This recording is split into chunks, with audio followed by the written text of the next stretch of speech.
เที่ยวถ้ำเยอะ เป็นวันเสาร์ด้วย วันนี้เป็นวันเสาร์ ใช่ครับ แต่ณที่เรามายืนถึงตั้งแต่เช้าเนี่ยจนถึงตอนที่เราเริ่มถ่ายทำรายการไม่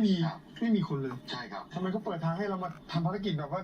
มีคนเยอะเนี่ยนะ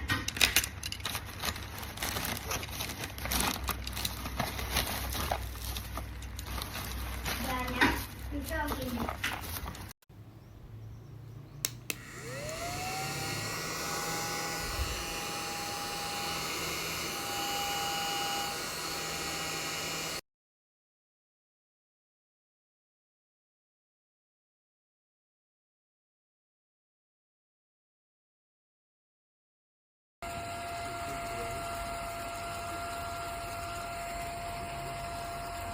คือทำ